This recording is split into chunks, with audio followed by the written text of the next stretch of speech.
way off. Malcolm Webb, Aljazeera, Thika, Kenya.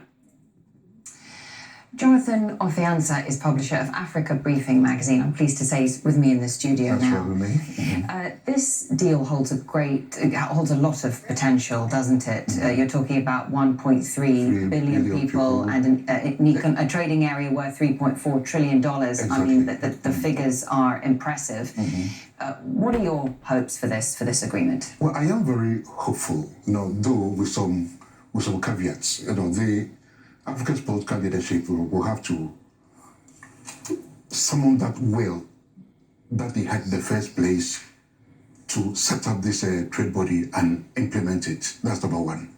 And number two, they should try and eradicate those petty suspicions among themselves, because no one country could be an ally. We need to trade together.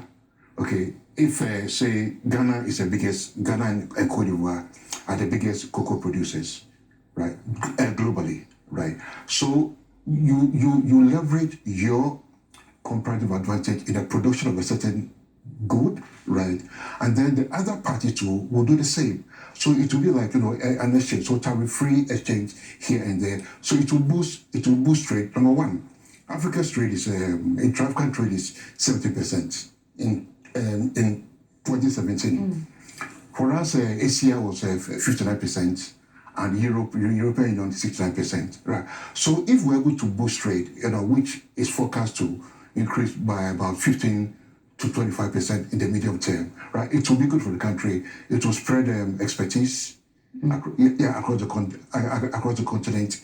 Also create jobs. So those are the benefits, and we were hearing in our reports just now that people have high expectations for this deal. They want to see more growth, they want jobs, and they want unemployment to be brought down.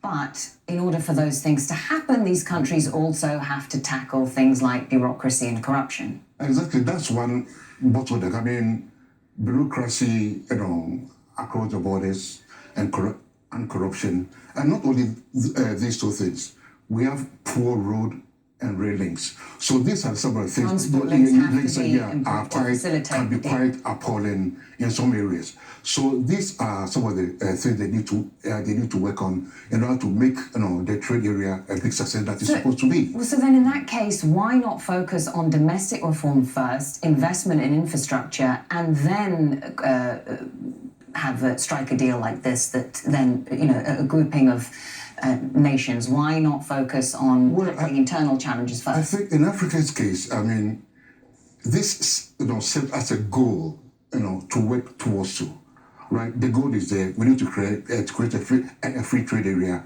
There are bottlenecks. So let's try and work on these bottlenecks internally in Ghana, in Nigeria, in South Africa, in Kenya. So work towards that, remove these bottlenecks, to achieve that greater goal. Thank you very much for sharing your thoughts with us. Jonathan Ofiansa from Africa Briefing magazine. Thank you.